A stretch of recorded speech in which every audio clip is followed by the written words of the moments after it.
사람들은 채권금리가 높으면 주식시장의 매력도가 떨어져서 기술주에 안 좋고 어쩌고 저쩌고 하면서 시장을 수학이나 물리처럼 계산적으로 생각하지만 이런 발상은 대단한 착각이고 시장은 그렇게 단순하지 않다는 것을 또 한 번 느꼈습니다.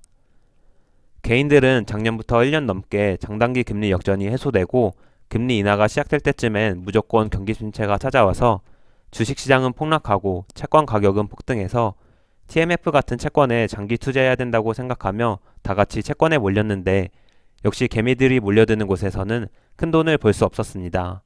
안녕하세요. 투자를 기록하는 구호개미입니다.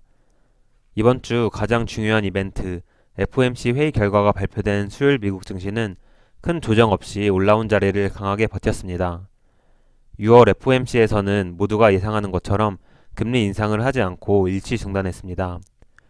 그러나 점도표에서 23년 말 금리 전망치가 사람들의 예상보다 높게 나오자 시장은 순간 크게 하락했지만 파월이 기자회견에서는 다소 완화적으로 발언하자 다시 말아올려 나스닥이 플러스 0.39%, S&P 500 플러스 0.08% 강보합으로 마감했습니다. TQ는 2.13% 상승해 40.19달러로 마감했으며 드디어 40달러 위로 올라왔습니다.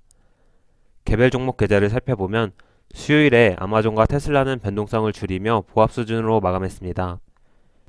최근에 시장이 정말 강해서 아마존과 테슬라도 이렇다 할 조정이 나오지 않고 있는데 개별 종목 비중을 무리하게 늘리지 않으려 합니다.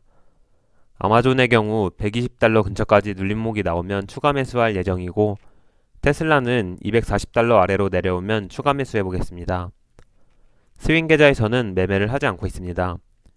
월요일에 TMF와 SQ를 모두 정리했는데 나스닥이 지난주 저항을 돌파하니까 또 한 번의 상승 파동이 나왔습니다.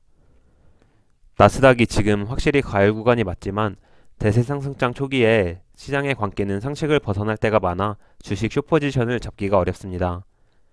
사실 지금도 시장이 단기 과열 구간이라 SQ를 매수하고 싶지만 어제 영상에서도 말했듯 스윙 계좌에서는 당분간 매매를 하지 않고 주식시장이 충분한 조정이 나올 때까지 기다려 보겠습니다.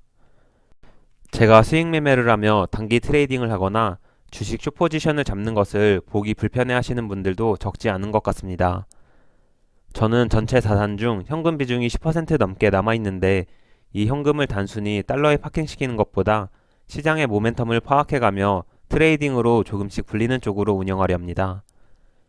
모멘텀 트레이딩은 도박이라고 생각하시거나 가끔 주식 숏포지션을 잡는 게 불편해하시는 분들에게는 양해를 부탁드리고 절대 매수 매도에 대한 추천이 아니니 이 점 참고해 주시면 감사하겠습니다.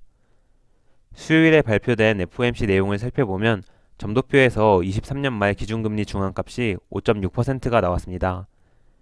현재 기준금리가 5.25%인데 연말 기준금리 중앙값이 5.6%가 나왔다는 것은 앞으로 금리를 25bp씩 두 번은 더 올릴 수 있다는 것입니다.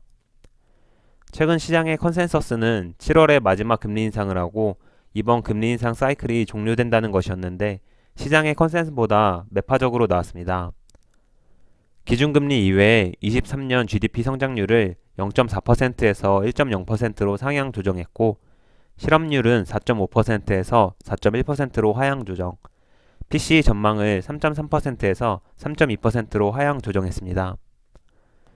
연준은 3월에 전망했던 것보다 경제 성장은 강하고 실업률은 낮고 물가는 좀 더 빨리 잡을 거라 긍정적으로 전망하고 있고 경기 침체 없이 연착륙할 거라 전망하고 있습니다.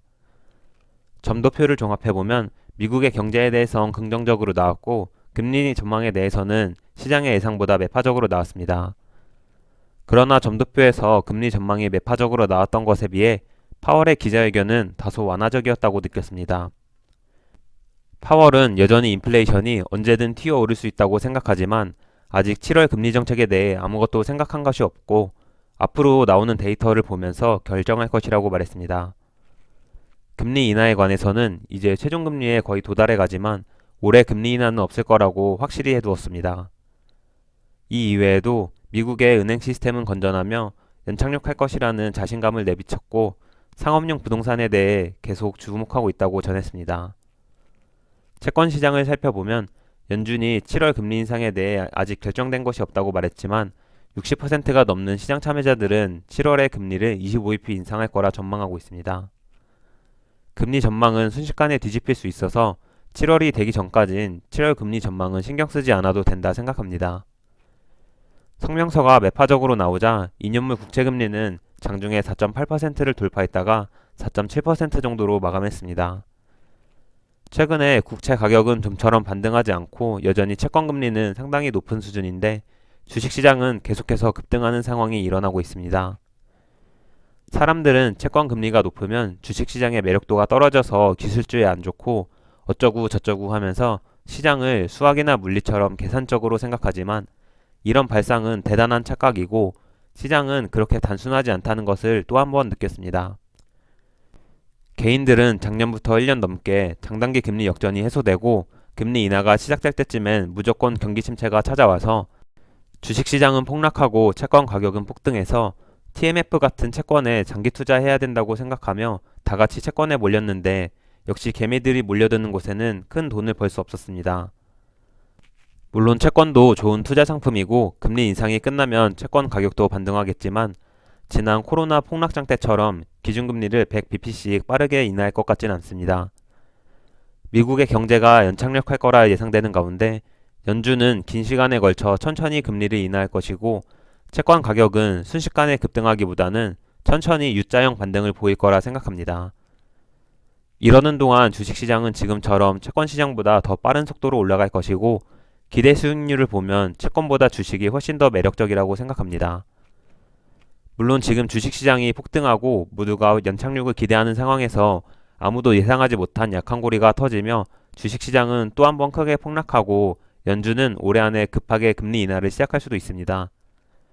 이런 여러 가지 변수가 있으니까 TMF 같은 채권에 장기 투자하시는 분들은 경기 침체에 전부 베팅하며 전체 자산 중 너무 많은 비중을 채권에 몰빵하지 않고 주식과 채권, 현금을 적정한 비율로 유지하며 투자하시면 좋을 것 같습니다.